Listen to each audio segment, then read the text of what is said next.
I am Dr.A.P.Gowsalya Devi, Assistant Professor of Botany. Now we are going to see about the topic non-allelic genic interaction. That is, in that we are going to see about the recessive epistasis. It comes under the paper, it is the genetics and evolution. So first we shall see what you mean by genic interactions. So it is the expression of a single character by the interaction of more than one pair of gene is called genic interaction or interaction of genes. Normally we know about Mendelian inheritance. What Mendel, he is the father of the genetics. He first gave for the monohybrid cross, it is the 3:1 ratio, phenotypic ratio, and genotypic ratio 1:2:1. When he come for the dihybrid ratio, it is based on that he gave the law, it is the law of independent assortment. It is the 9:3:3:1. There and all, one gene is responsible for a single character. It is up to the Mendelian's fact. But there are many deviations from the Mendelian inheritance. There a single character is represented and it has been affected by more than one pair of genes. That is why it is called as genic interaction or interaction of genes. That is, two genes combinedly is responsible for a character and it is controlling two characters. The types of genic interactions, there are two types, that is allelic genic interaction and non-allelic genic interaction. In a genic interaction in between the two alleles of a single locus. Non-allelic genic interaction, it is a genic interaction between the genes located on different locus of the same chromosome or different chromosome. Now we can see first what is the locus and how the chromosomes are located also. See in the diagram you can see it is the locus, that is the position of the gene. In the previous class itself we already seen that gene is nothing but a segment of DNA. That is a portion of DNA which is responsible for expression of one character. And that is for the height of the plant or the tall or the color of the flower or whatever it is. Can you see it is the structure of the chromosome or chromatid or chromosome arm. Of course it has been the A, B. You can see capital A, small a, capital B, capital C, small c. So there is, we are giving the name, but there is no any names like that. We are giving that portion of the gene which is controlling one character and we are giving that character as an A. And if it is capital A, small a, then it is in the heterozygous condition. And if it is capital B, then it is in the homozygous condition. It has been given there, can you see? Homozygous dominant allelic pair and capital C, small c, it is the heterozygous allelic pair. And the last one, it is a homozygous recessive allelic pair, that is small d, small d. So what is the dominant, what is the recessive and all we already know, isn't it? And it is the homologous chromosome. That is, homologous chromosome means these two chromosomes, one from the mother and one from the father, it has been joined together in the zygote formation. That is one from the maternal and from the paternal. That is what in the next diagram also it has been given. It is the homologous chromosome. When it is undergoing replication, can you see now in the bivalent stage 2, now we can see there are 4 stages, isn't it? That is, they attach to the centromere position alone. That is why to differentiate it, it has been given as one red and one blue. These two are homologous chromosome, and these homologous chromosome, when they undergo replication, you can see now it is in the tetrad stage, that is the 4 chromatids are there.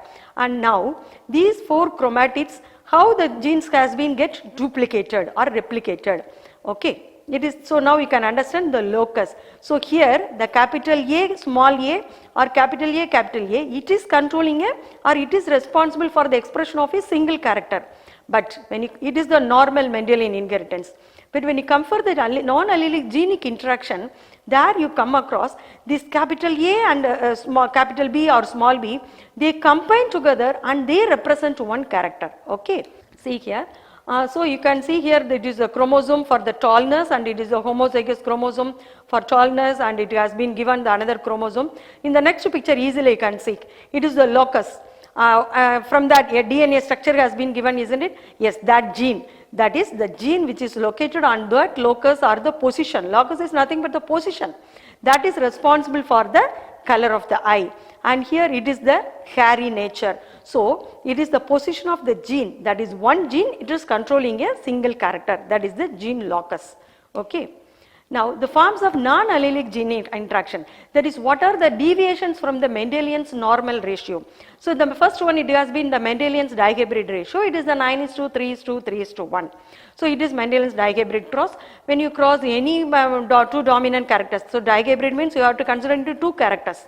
That is, it may be height of the plant and color of the flower or position of the flower or whatever it is. Okay, then the first deviation, it is the complementary gene. So the 9:3:3:1 ratio, it has been now given as a new form 9:7. So here the complementary gene means the two genes combined together, it will give you a character, and the two genes, if it is not in the combination, that is both of them are in the dominant condition, it will give you a character. If only one gene is dominant, it will give another character. That is, two genes are in the dominant conditions are responsible, are essential to represent a character. That is your complementary genes. Then the duplicate genes. Here, of the two genes, in all the two genes are playing the role. That is, in the non-allelic genic interaction, always two genes are responsible for a character. That is what it has been different from the Mendelian normal ratio. That is, there one gene is responsible for a single character. Okay. And here in the duplicate gene, only one dominant gene. Of the two dominant genes, if any one dominant gene is present, it will give the character. That is why we will get the ratio 15:1. Then comes your epistasis. And here in epistasis, there are two types of epistasis. That one is the dominant epistasis, another one is the recessive epistasis. So what do you mean by epistasis? Epistasis means that is one gene will, one dominant gene or one recessive gene, it won't allow to express the another dominant gene.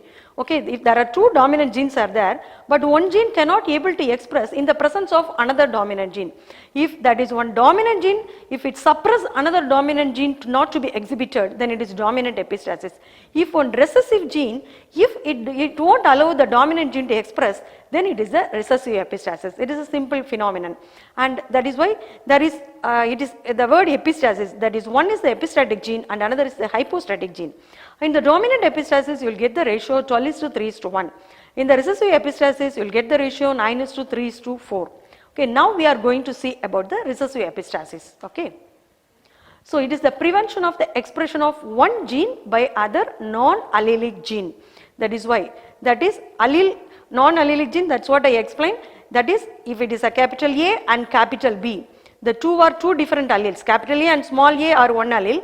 Capital B, small b or capital B is another allele.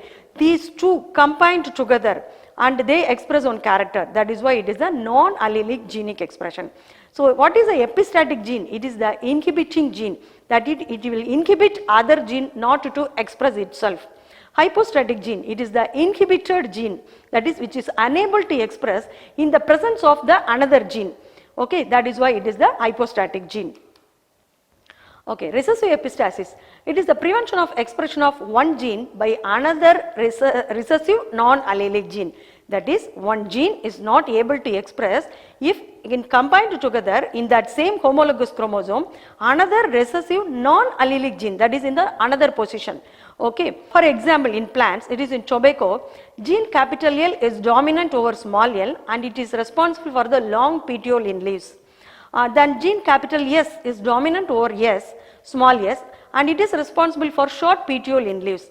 The presence of gene small s, it will inhibit the dominant gene L and produce the sessile leaves. It is where it is the recessive epistasis, because the gene L, it is dominant and it will produce long petiole. Gene S, it is dominant and it will produce short leaves, but in the presence of gene S, if the gene S, capital S, if it is in the presence of a small s, that is in the recessive condition, both recessive gene, then it will inhibit the dominant gene and it will produce only sessile leaves. That is, the recessive allele S, small s, suppress another dominant allele capital L. That is called as the recessive epistasis. Okay. So it is the checkerboard, you can see how we normally called, isn't it? So it is the parents, it is the long petioled leaf with the sessile leaves. One is the male, you consider it, another it is the female. So it is the capital L, and capital S, capital S. So it is the long petiole leaves, and it is the capital L, small l and capital S. So it is the sessile leaves. So in the F1 generation, so the gametes you get capital S, capital L, capital S, and here it is the small s, and so you are getting the F1 generation, it is the capital L, capital S, small s. As only one small l is present, the capital L can be able to express. Okay, then it is long. Then when you go for the F1 is undergone to F1 selfed. The next generation, F1 selfed means the F1 long plant is again crossed with another F1 long plant. So now you are getting the gametes, capital L, small s, that is capital L, small s, small s into capital L, small s, small s.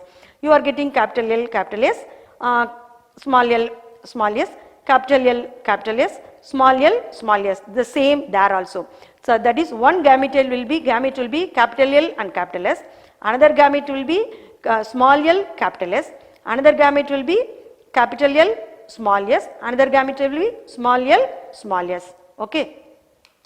So you will get the checkerboard like this, that is in the recessive epistasis, you will get non-long, 9 long and 3 medium and 4 sessile. Can you see the in the checkerboard? So the upper side it is considered as the male and the left side it is considered as the female. So the same gametes I have been put there, capital L, capital S, that is small l, small s, small l, small s, small l, capital S, small l, small s, capital L, capital S, capital L, small s, small l, capital S, small l, small s.